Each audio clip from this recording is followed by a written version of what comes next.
네, 고 최수근 상병 사망 사건 수사 외화 의혹과 관련해서 더불어민주당이 이종섭 국방장관에 대한 탄핵 소추안을 발의하기로 했습니다. 오늘 의총을 열고 탄핵안을 당론 발의할 예정이라고 하는데요. 이런 가운데 오늘 오후에는 이재명 대표의 검찰 2차 출석이 예정이 되어 있죠. 자, 이 문제에 대한 입장 들어보기 위해서 이분을 스튜디오로 직접 모셨는데요. 더불어민주당 해병대원 사망사건 진상규명 TF 단장을 맡고 있는 분입니다. 박주민 의원입니다. 어서 오세요. 네, 안녕하십니까. 왜 탄핵이 필요하다고 생각하신 겁니까? 그러니까 지금 국방부 장관을 교체하겠다는 거예요.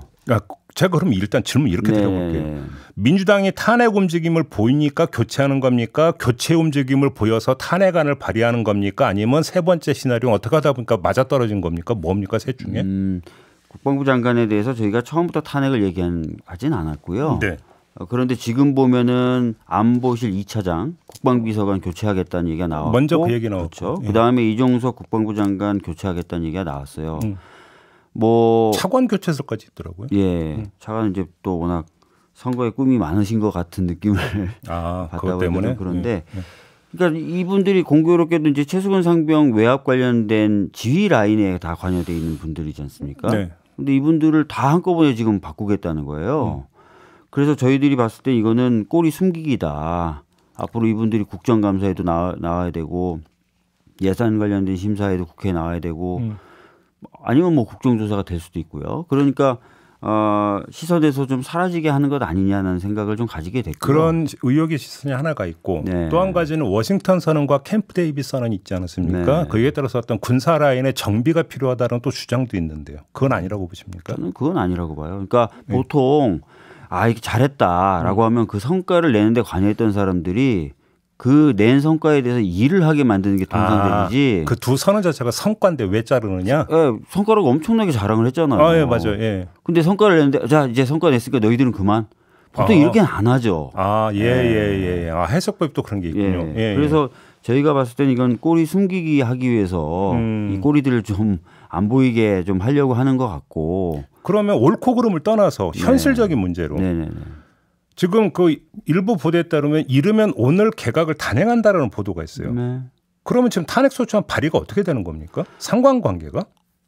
지금 뭐 개각을 하겠다라고 발표한다고 해서 바로 장관이 교체되는 건 아니잖아요. 그렇죠. 한 달 정도 이제 청문 절차도 밟아야 되는 그때는 장관직이 유지가 되는 거죠. 그렇죠. 그래서 탄핵을 할 수 있는 시간, 기회는 여전히 있다고 봐야 되는 거고요. 다만 저희가 좀 서두르긴 서둘러야 되겠죠.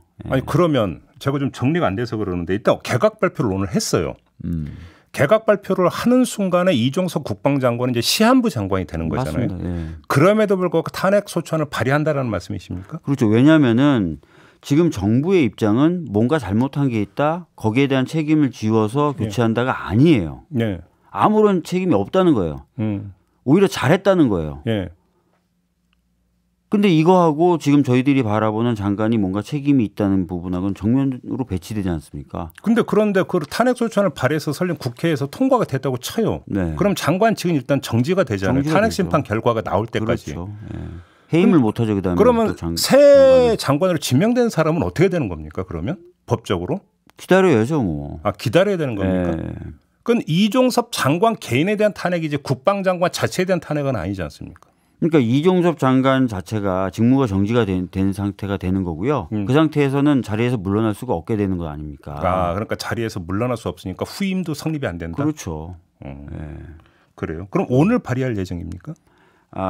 오늘은 의총을 통해서 이게 당론을 정하는 절차를 하고 밟게 될 것 같고요. 발의는 언제쯤이요? 그래서 오늘 의총에서 이걸 하자라고 결정이 되면 다음 주쯤이 될 것 같아요. 다음 주에 지금 본회의가 2번 잡혀 있으니까요. 그러면 그 다음 주에 첫 번째 본회의에서 올리고 그러면 다음 주 안에 그러면 혹시 표결까지 간다는 얘기입니까? 그렇게 가야 되겠죠. 그래요?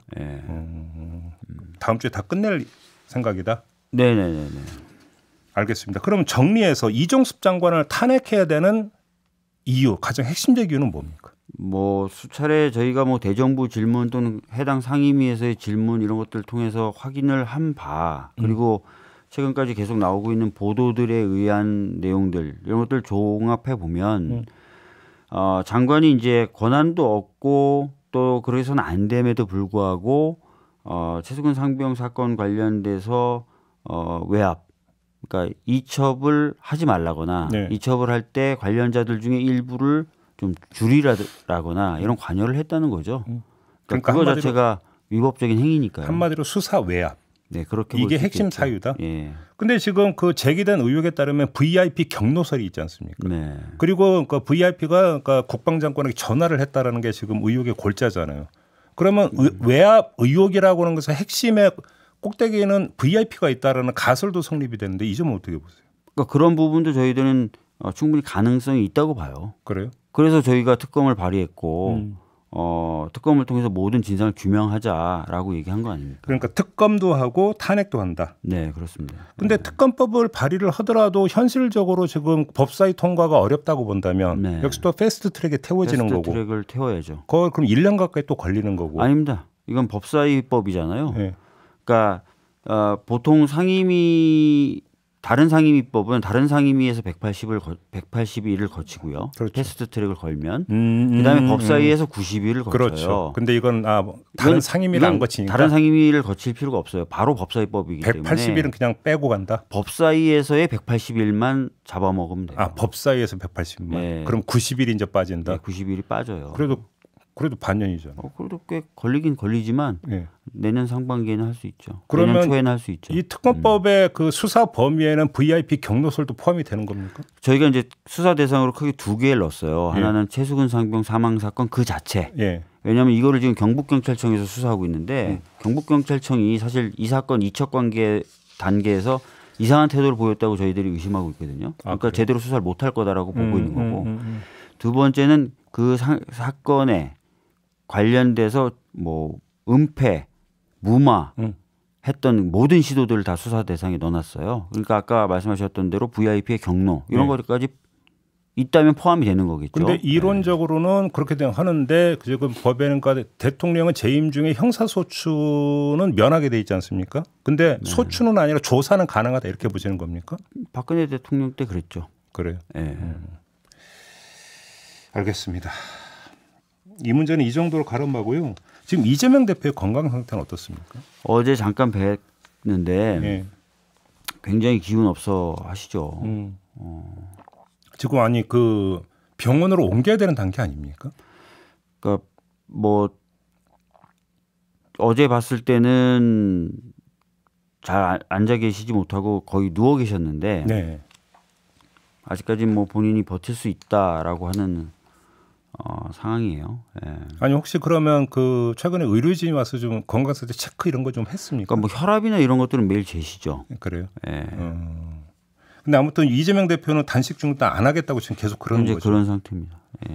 일단 그러면 당에서는 그냥 일단 좀 지켜보고 있는 거고. 근데 오늘 지금 조사받으러 가야 되는 거죠. 네, 당에서는 그냥 지켜보는 게 아니라 뭐 이미 보도에도 나왔지만 뭐 4선 이상의 중진 의원들은 하지 말아야 되는 것 아니냐라고 단식 중단을 호소하기도 했고 뭐 여러 경로로 지금 단식을 좀 중단해야 되는 것 아니냐라는 이야기들을 하고 있죠. 아니 제가 이제 지켜본다는 표현은 뭐냐면 호소는 안 먹히니까 그럼 어떻게든지 병원으로 옮겨야 되지 않느냐라는 취지의 차원에서 지금까지 지켜본다는 질문을 드렸던 거거든요. 그 부분에 대해서는 뭐 모르겠습니다. 뭐 고민을 하고 있는지는 잘 모르겠어요. 그래요. 예. 아무튼 근데 물리적으로 좀 조사를 받을 수 있습니까? 건강 상태상? 본인은 뭐 조사를 받으러 나가겠다고 하시니까 예. 뭐 오늘 오후에 출석이 이루어지지 않을까 싶어요. 네. 그 저번에 1차 출석했을 때 지금 서명 날인을 거부했다라고 해갖고 언론 보도를 많이 하던데 혹시 스토리가 어떻게 되는 겁니까? 제가 좀 들어봤더니 예. 그 6시간 정도 조사를 했는데 조서를 이제 마무리 지으면은 자기가 한번 쭉 읽어보고 수정해야 될 부분 수정하고 이렇게 한 다음에 날인을 하잖아요. 그렇죠. 근데 정말 조서가 대표 본인이 진술한 대로 작성이 안 돼 있더라는 거예요. 어떻게 그럴 수가 있어요? 아니 그런 경우가 있어요. 저도 경험이 있는데 네. 저도 변호사 할 때 어떤 사건에서 특히 그런 걸 많이 느꼈었냐면 제 의뢰인이 이제 검사에게 성추행을 당한 피해자였어요. 예. 그래서 그 검사를 고소했는데 수사가 안 이루어지더라고요. 그래가지고 제가 해당 검사한테 전화해서 나 저 변호사인데 지금부터 검찰청 앞에서 1인 시위 할 테니까 이래도 조사 안 할래요? 했더니 굉장히 싫어하면서 부르더라고요. 그래서 조사를 했는데 이 피해자분이 굉장히 아주 소상하게 잘 진술을 했어요. 그래서 조서가 잘 작성됐을 것이라고 해서 딱 받아와서 검토를 하는데 웬걸 진짜 막 엄청 봐주기 위해서 그 진술 그대로 타이핑한 게 아니다. 네, 가해자 검사 봐주기 위해서 막 이렇게 비틀어 놓고 저렇게 비틀어 놓은 거예요. 그래서 읽다가 하도 기가 막혀가지고 막 화를 냈던 기억이 있는데. 아니 근데 명색이 제1야당 대표인데 제1야당 대표의 진술도 그랬단 말이에요? 그러니까 제가 들은 얘기는 그 조서 자체가 그렇게 뭐 제대로 잘 작성이 되지 않아서 한 3시간 정도를 검토했다는 거잖아요. 예. 그래도 도저히 안 될 것 같아서 날이는 안 하고 나왔다는 겁니다. 일단 제가 들은 얘기는 그래요. 이게 이제 이른바 쌍방울 대북 선거 의혹 사건이잖아요. 네네네. 지금 이 수사는 어떻게 지금 평가를 하세요? 뭐 사실 물증은 없다는 거 아니에요? 예. 물증은 없고 지금 그 진술만 쫓아가고 있는 형국인 것 같고 그러다 보니까 이제 계속 진술하고 있는 것 같고요. 네. 그러니까 참 답답합니다. 뭔가 물증도 못 찾아내면서 이렇게 오랫동안 수사를 하는 상황 자체가. 아무튼 뭐 수사가 어떻게 이루어지는가는 또 별개로 체포 동의안이 결국은 국회로 넘어올 거라고 전망하세요? 대표도 아마 이제 그런 얘기를 했던 것 같아요. 조사받고 나오면서 기자들에게 아마 18일쯤 예. 뭐 체포 동의안 오지 않을까 싶다 이런 얘기를 했던 것 같은데요. 관련해서 어제 의원님이 다른 방송 인터뷰에서 뭐 가결 이야기를 하셨습니까? 가결시켜야 된다 뭐 이런 얘기를 한 건 아닌데요. 예. 라디오 인터뷰하면 꼭 제목을 이상하게. 왜 또 라디오로 일반화하세요? 라디오로. 예. 네. 아무튼 뭐라고 말씀하신 거예요? 아니 그리고 입장이 어떤 건데? 제 정확한 표현은 뭐였냐면 대표님은 본인은 어떻게 생각하는 것 같냐는 질문을 받았던 것 같아요. 그래서 박주민 의원 본인은 제 본인이 아니라 대표님 본인. 이재명 대표 본인은. 그러니까 대표님이 항상 당당하게 수사 응하겠다고 하니까 대표님이 이제 당당하게 수사에 응하겠다고 했으니까 대표님 의중은 그러면 만약에 회기 중에 그런 체포동의 오면 가결 쪽에 의중이 가 계신 거 아니겠느냐는 취지로 얘기한 거예요. 대표님 의중은 그런 거 아니에요. 제가 추측을 한 거죠. 그렇게 읽고 있습니까? 네. 그러니까 저는 추측을 하는 거죠. 그러면 그 대표님의 의중은 그렇다 치고 다수 의원들의 의중은 어떻게 파악하고 있습니까?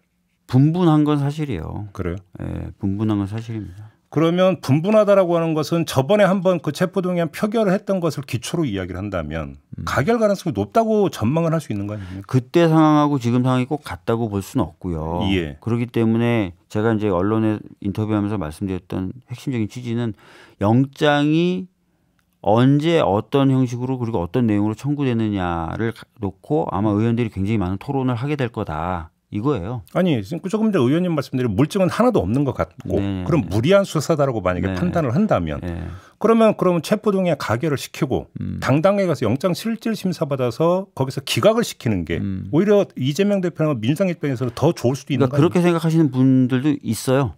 있고 그렇지 않고 그냥 단결된 힘으로 단칼에 그냥 부결시키는 게 오히려 더 낫다라고 보시는 분들도 계신 거죠. 그러면 그때 그 찬성표를 던진 것으로 추정되는 의원님들의 입장은 어떤지 혹시 좀 파악을 좀 해주세요. 최근에는 제가 말씀을 많이 못 나눠봤어요. 그래요? 네. 최근에 말씀 많이 못 나눠봤고 예. 어제 몇 분하고 다른 분들 몇 분하고 나눠봤는데 확실히 분분한 건 사실이에요. 아 그래요? 네. 여기서 이제 어차피 이건 이제 그 비밀 투표잖아요. 네. 의원님은 어떻게 했을지 여쭤보는 건 결례죠. 네, 물어보시면 안 되죠. 네. 저는 근데 하여튼 수사는 굉장히 부당하게 이루어지고 있다고 생각해요. 그래요? 예. 부당하다. 확실한 물증도 없이 예. 정치적 목적하에 수사가 이루어지고 있다고 보고 있습니다. 이화영 전 평화부지사는 그 진술을 번복으로 하지 않았습니까? 진술 번복이다. 뭐 하여튼 최근에 나온 입장에서 보면은 뭐 달라졌다. 네, 아무튼 근데 뭐 본인 입장에서는 과거에 오히려 다른 취지의 얘기를 했던 게 집요한 수사 때문이다라는 입장 아니겠습니까? 그러면 하여간 최근에 이제 그 밝힌 입장은 계속 이제 앞으로도 계속 쭉 고소가 될 거라고 그렇게 전망을 하십니까? 본인이 최근에 2번 정도 자신의 어떤 상황을 설명하고 있잖아요. 그리고 입장을 밝히고 있고, 그러니까 아마 고수되지 않을까 싶은데요. 네. 그러면 아마 지금 수사 내지 뭐 기소도 어려울 수도 있다 이렇게 보시는 겁니까? 정리하자면 어떤 부분에 있어서 이 건에 대해서 이재명 대표 이거 기소는 하겠죠. 하는데 공소유지는 어려울 기소인데 거다. 공소유지는 어려울 거다 이렇게 보시는 거고. 영장도 저희들이 별거 없어도 치긴 칠 거다라고 보는 거 아닙니까? 알겠습니다. 예. 자, 이렇게 마무리하죠. 박주민 의원이었습니다. 고맙습니다. 네, 감사합니다.